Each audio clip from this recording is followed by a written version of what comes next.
everyone, welcome to Vedant classes. So today I am going to discuss the solution of the class 3rd NCERT English and this is a unit number 9. तो आपका जो poem है don't tell वो मैं already discuss कर चुकी हूँ उसका हिंदी एक्सप्लेनेशन. अगर अभी तक आपने नहीं देखा है तो आप आई बटन में जाकर भी देख सकते हैं. तो now I am going to discuss all the solutions of this poem. So the first speaker की जो स्पीकर है वो कितना बड़ा है. So the speaker is a young boy. Actual में जो स्पीकर है इस पोएम का वो क्या है, वो एक छोटा बच्चा है, एक छोटा लड़का है. तो that is a young boy. Now the second question is who are they and them in the poem. कि पोएम के अंदर दे और देम कौन थे. In the poem they and them refers to the parent of the child and the other grown up people. So इस poem के अंदर basically जो दे और दैम है वो कौन है. एक तो जो बच्चा है बेसिकली जो यंग बॉय है उसके पेरेंट्स, तो मतलब उस बच्चे के पेरेंट्स है. और सेकेंडली जितने भी बड़े लोग होते हैं, मतलब यूजुअली ये कहा जाता है जैसे बड़े होते हैं तो वो बच्चों को बोलते हैं कि आप ये काम नहीं कर सकते, ये चीज़ के लिए आप छोटे हो, ऐसा मत करो वैसा मत करो. तो काफ़ी हद तक पेरेंट्स भी राइट होते हैं कि आप हर काम जो है वो एक पर्टिकुलर एज पे ही कर सकते हो. लाइक अगर आप अभी बहुत छोटे हो तो आप अभी ड्राइविंग नहीं कर सकते, आप अभी वोट नहीं दे सकते. सो यहाँ पर क्या है, जहाँ पर आपका एज निर्धारित होता है, मतलब जहाँ पर एज डिसाइडेड होता है कि आपको ये काम इतने ही एज पे करना है, तो वो कुछ सोच के ही बनाया जाता है. सो बेसिकली होता क्या है कि पेरेंट्स को या फिर जो बड़े लोग होते हैं उनको कई बार ऐसा लगता है कि बच्चे ये काम नहीं कर सकते. Now the question number 3 is what is the secret the speaker is hiding. तो बेसिकली जो स्पीकर है दैट मीन्स जो यंग बॉय है वो क्या चीज़, क्या सीक्रेट जो है वो हाइड कर रहा है, छिपा रहा है. The speaker is hiding that he is actually a giant from inside. तो जो स्पीकर है इस पोएम का बेसिकली वो क्या छुपा रहा है कि वो ये छुपा रहा है कि वो एक्चुअल में क्या है, वो जाइंट है अंदर से, मतलब वो अंदर से एक बड़ा है. उसका जो करने का काम करने का तरीका है वो एक जाइंट की तरह है, एक बड़े इंसान की तरह है. सो वो बच्चे को बेसिकली जो यंग बॉय है उसको क्या लगता है कि yes he is capable of doing this kind of work, कि वो इस तरह का काम आराम से कर सकता है जो कि उसके पेरेंट्स को लगता है कि वो नहीं कर सकता है. Now talk time. Think of 3 things that they won't let you do. तो आप किसी भी 3 चीज़ों के बारे में सोचिए जो कि आपको करने नहीं दिया जाता है.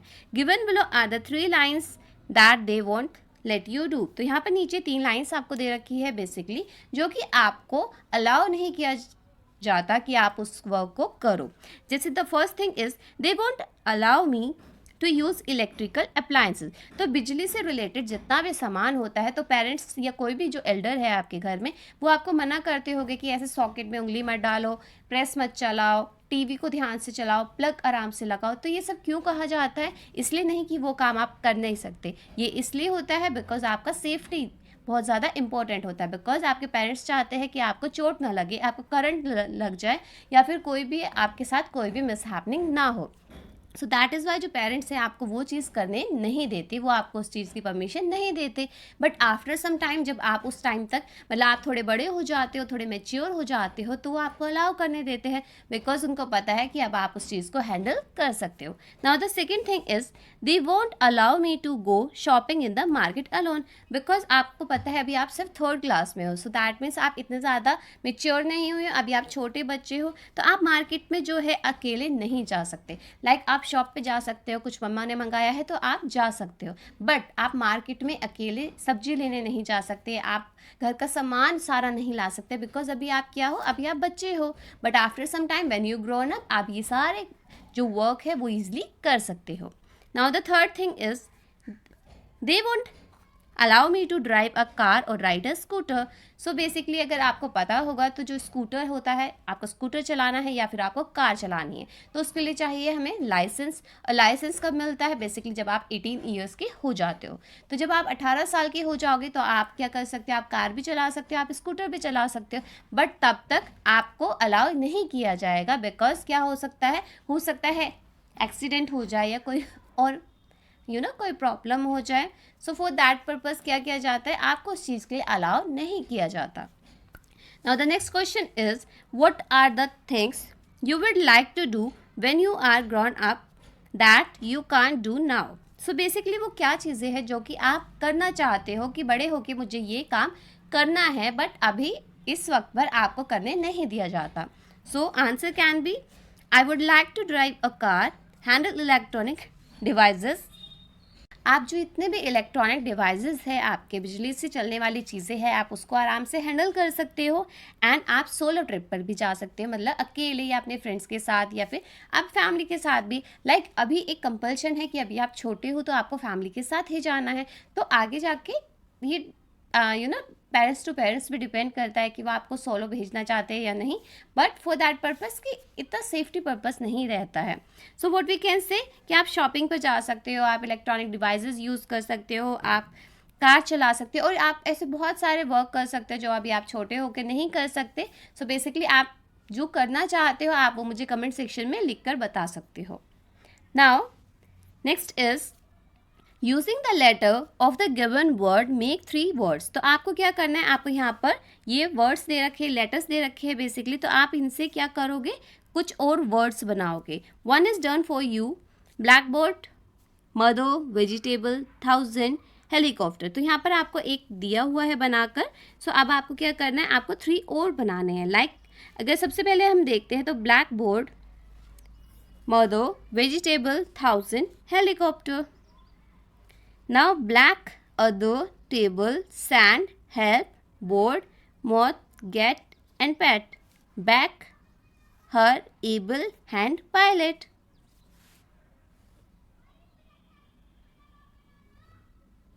Now next question is question number 2. Look at these words in the poem. अब आप poem के अंदर इन शब्दों को देखिए. सबसे पहले है डोंट. डोंट का मतलब बेसिकली क्या होता है, डोंट का मतलब होता है डू नॉट. अगर आपको कहीं एग्ज़ाम में लिखना है या फिर आपको किसी भी पेपर वगैरह में लिखना होता है तो हम यूजुअली डोंट का यूज़ नहीं करते हैं, हम डू नॉट का यूज़ करते हैं. तो बेसिकली क्या है, ये आपका शॉर्ट फॉर्म है. इसकी फुल फॉर्म क्या होती है, डोंट का मतलब होता है डू नॉट. आई एम का मतलब होता है I am.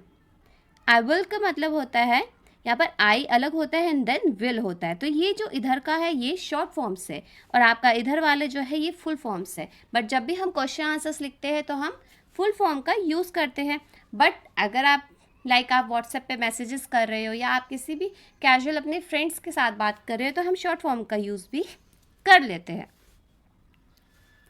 Now right the full form of the following word. तो अब आपको यहाँ पर कुछ सेंटेंसेस कुछ वर्ड्स दे रखे हैं. बेसिकली आपको क्या करना है, उसकी फुल फॉर्म बतानी है. जैसे सबसे पहले है कांट. कांट का मतलब क्या होता है, कैन नॉट. इट्स का मतलब होता है इट इज. इजंट का मतलब होता है इज नॉट. व्हाट्स का मतलब क्या होता है, व्हाट इज. एंड दैट्स का मतलब होता है दैट इज. तो यहाँ पर आप बेसिकली देख सकते हो, जस्ट अ सेकेंड. सो यहाँ पर बेसिकली आप क्या देख सकते हो,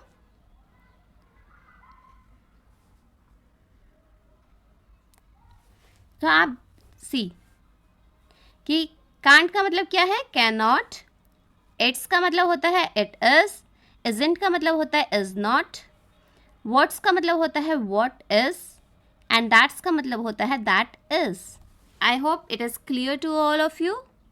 now next question is make sentences using the following. तो यहाँ पर आपको बेसिकली वर्ड दे रखा है, आपको उससे सेंटेंस फ्रेम करना है. जैसे कि अगर हम सबसे पहले बात करते हैं आपका ही का, तो आप ही से क्या सेंटेंस फ्रेम कर सकते हो. So he is my class teacher. कि ये कौन है, ये है मेरी क्लास टीचर. तो आप यहाँ पर बेसिकली क्या कर सकते हो, he is my class teacher. And she का क्या होगा, she is going to school. कि ये क्या कर रही है, ये स्कूल जा रही है. After that you are going to play with me in the garden. कि तुम आज मेरे साथ गार्डन में खेलोगे. देन वी आर का मतलब we are planning to go for a picnic this weekend. की इस हफ्ते हम कहाँ पर जाने की प्लानिंग कर रहे हैं, पिकनिक पर जाने की प्लानिंग कर रहे हैं. तो यहाँ पर आप अपने खुद के सेंटेंस भी फ्रेम कर सकते हो.